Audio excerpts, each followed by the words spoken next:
রোশনাইয়ের কথা শুনে ভুল ভাঙল আরণ্যকের। সম্পূর্ণ জানতে ভিডিওটিতে একটি লাইক করে দেখতে থাকো। গল্পে শুরুতেই দেখা যায় যে রোশনাই চুপচাপ দাঁড়িয়ে কথা শুনতে থাকে আরণ্যকের। আরণ্যকের সাথে ঝামেলা করতে থাকে সুরঙ্গমা। সুরঙ্গমা বলে, তুমি কোথায় গিয়েছিলে? আরণ্যক বলে, একটা কথা আমি বারবার বলতে পারি না, অলরেডি আমি বলে দিয়েছি, তারপরেও আপনি আমার কাছে জিজ্ঞেস করছেন কেন? ঠিক সেই মুহূর্তেই সুরঙ্গমা বলে, যতবার জিজ্ঞেস করব ততবার তুমি একই উত্তর দিতে বাধ্য। তখন আরণ্যক বলে, না, আমি কোনোভাবেই বাধ্য নই, আর আমি কেন উত্তর দিতে যাব? আর শুনুন, আমার বাবা মাও আমার সাথে এরকমভাবে ব্যবহার করেন না। তারপরে আপনার এত বড় সাহস হয় কি করে যে আপনি আমার সাথে এইভাবে কথা বলছেন? আমি কিন্তু আপনার এই কথা কোনোভাবেই শুনতে রাজি না। তার মধ্যেই তনুশ্রী বলে, বাদশা, কি হচ্ছে কি? তুমি এইভাবে ওনার সাথে কথা বলো না, এটা মোটেও ঠিক হচ্ছে না। সুরঙ্গমা, আর তুমি একটু শান্ত হও। সুরঙ্গমা বলে, এমন একটা ছেলেকে তোমরা এই পৃথিবীতে নিয়ে এসেছো যে তার কোনো রকমের কোনো ধারণা নেই, সে যে অন্যায়গুলো করছে তোমরা সাপোর্ট করছো। তনুশ্রী বলে, আমরা কখনোই সাপোর্ট করছি না, ওকে অনেকবার বলা হয়েছে, ও যদি না শোনে তাহলে কি সেটা আমাদের দোষ হয়ে গেল? এদিকে মাধবীলতা বলে, রোশনাই, এখনও সময় আছে, তুমি কিন্তু অধিকার ছেড়ে দিও না। তখনই রোশনাই বলে, আমি কেন অধিকার ছাড়তে যাব? আর আমার অধিকারের কোনো ব্যাপার নেই। আমি শুধু চেয়েছিলাম যে আমার যে সন্তান এই পৃথিবীতে আসতে চলেছে সে শুধু তার বাবার পরিচয়টুকু পাক, আর কিচ্ছু চাই না। তার সমস্ত দায়িত্ব আমার, আমিই তাকে খাওয়াবো, পড়াবো, মানুষ করব, কিন্তু পিতৃ পরিচয়টাই শুধু চাই। মাধবীলতা বলে, আমার কোনোভাবেই মনে হয় না আরণ্যক এত সহজে এই কাজটা করবে। রোশনাই তখন বলে, স্যার যে যদি না করে সেক্ষেত্রে আমি অন্য ব্যবস্থা নেব, তবে আমি প্রমাণ করেই ছাড়ব। এরপর রোশনাই ভাবে, মিনির তো বিয়ে, মিনিকে তো কিছু একটা দিতে হবে। আরণ্যক রোশনাইকে প্রথম যেদিন একটা জুয়েলারি শপে নিয়ে গেছিল শপিং করাতে, সেখানেই চলে গেছে রোশনাই।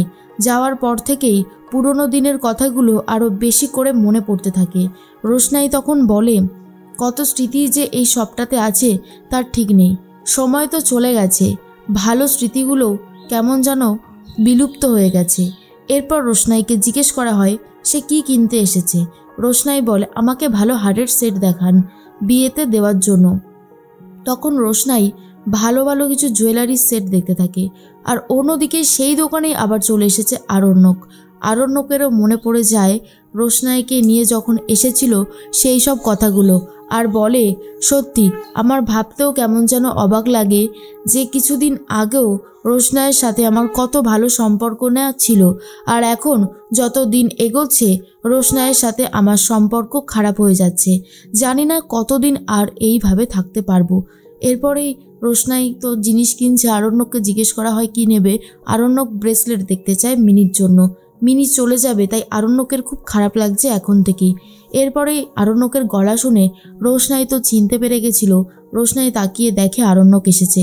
এরপর রোশনাই নিজেও মিনির জন্য একটা সুন্দর জুয়েলারি পছন্দ করে পেমেন্ট করে চলে যাচ্ছিল। আরণ্যক তখন বলে, রোশনাই দাঁড়াও, আমার গাড়িতে জায়গা আছে, তুমি চাইলে যেতে পারো। রোশনাই তখন বলে, প্রয়োজন নেই, আমি ক্যাব বুক করে চলে যেতে পারবো।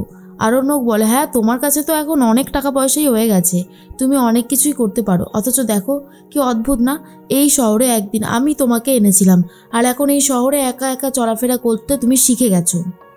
তখন রোশনাই বলে, কি করব স্যারজি, আমার তো আর কোনো উপায় নেই, আমি এই পৃথিবীতে একা, তাই আমাকে তো আমারটা নিজেকে শিখতেই হবে, কোনো উপায় তো নেই। আর হ্যাঁ, আপনি যে অন্যায় করেছেন তার ক্ষমা হয় না, আপনি নিজের বাচ্চাকে অস্বীকার করেছেন, আপনি ভুলে গেছেন সেই রাতের কথা। তখন আরণ্যক বলে, আমি কোনো রাতের কথা ভুলে যাইনি রোশনাই, তুমি অন্যের বাচ্চার দায়িত্ব আমার ঘাড়ে চাপিয়ে দিতে চাইছো বলেই তোমাকে বারণ করেছি, এছাড়া আর কিচ্ছু নয়। একটা কথা কি জানো, তুমি যদি বলতে না ভদ্রভাবে আমি সেটা মেনে নিতাম, কিন্তু তুমি মিথ্যে বলেছ, তাই মিথ্যের কোনো জায়গা নেই আমার জীবনে। রোশনাই তখন বলে, আমি কোনোভাবেই মিথ্যে বলিনি, আর আমার মিথ্যে বলেই বা কী লাভ? বাচ্চাটা যখন জন্মাবে তখন তার ডিএনএ আর আপনার ডিএনএ পরীক্ষা করলেই তো বোঝা যাবে যে আমি সত্যি বলছি নাকি মিথ্যে বলছি। স্যারজি, বেনারসে সেই হোটেলের কথা আপনি ভুলে যেতে পারেন, আমি নই, কারণ একটা মেয়ের পক্ষে সেটা ভোলা কখনোই সম্ভব নয়। হতে পারে যে আমি আপনাকে আটকাতে পারতাম, কিন্তু আমি আপনাকে আটকাতে পারিনি। সেই মুহূর্তটা আমি আপনাকে একদমই কন্ট্রোল করতে পারিনি। কিন্তু তাই বলে যে আপনি এইভাবে অস্বীকার করবেন আপনার বাচ্চাকে, সেটাও তো আমি কখনো এক্সপেক্ট করতে পারিনি। আমি ভেবেছিলাম আর যাই হয়ে যাক না কেন যে আপনি কোনোভাবেই আমার হাত ছাড়বেন না, কিন্তু এখন দেখলাম যে আপনি আমার হাত ছেড়ে দিয়েছেন। তাই আপনার সাথে আমি আর কোনোভাবেই কথা বলতে চাই না। নিজের রাস্তায় নিজেই চলতে হবে, এটুকুই জানি। এরপর আরণ্যক বুঝতে পারে যে রোশনাই হয়তো ঠিক বলছে, কিন্তু আরণ্যক হয়তো ভুল বুঝছে রোশনাইকে। এদিকে লালন বিয়ে করতে যাবে বলে রেডি হয়ে গেছে, আর ঠিক তখনই লালন তার মাকে খোঁজে, কিন্তু লালনের মা খুব কান্নাকাটি করতে থাকে। বোন এসে বলে, হ্যাঁ রে দাদা, তুই এখানে দাঁড়িয়ে আছিস, তুই এখনও যাসনি কেন? তখন লালন বলে, মাকে তো কোথাও দেখতে পাচ্ছি না, মায়ের জন্য খুব চিন্তা হচ্ছে, মা কোথায়? এরপর মা আসে আর বলে, আসলে আজকের দিনটা তো অনেক আনন্দের, তোর বাড়ির লোকজন কেউই তো আসতে পারলো না, বলতেও অবশ্য পারিনি। শুধু ভাবছিলাম মিনির মতন মেয়েকে তারা দেখলে হয়তো অপমান করতে পারে, বা এই বস্তিতে হয়তো আসবেও না।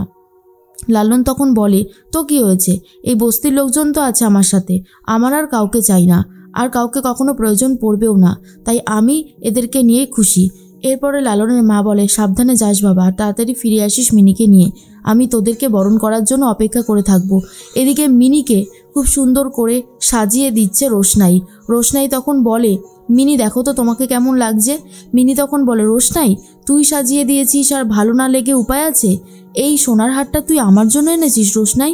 রোশনাই তখন বলে, হ্যাঁ তোমার জন্য শুধুমাত্র। কেমন হয়েছে? মিনি তখন বলে, দারুণ সুন্দর হয়েছে। এর মধ্যেই তনুশ্রী চলে এসেছে, আর এসেছে মিষ্টু। তখনই তনুশ্রী বলে, বাবা রোশনাই, হারটা দেখে তো অনেক দামি বলে মনে হচ্ছে, তুমি এত টাকা কোথায় পেলে? রোশনাই তখন বলে, আমার ইনকাম করা টাকা, আর এটা যতই দামি হোক না কেন, এটা আমি মিনিকে দিয়েছি।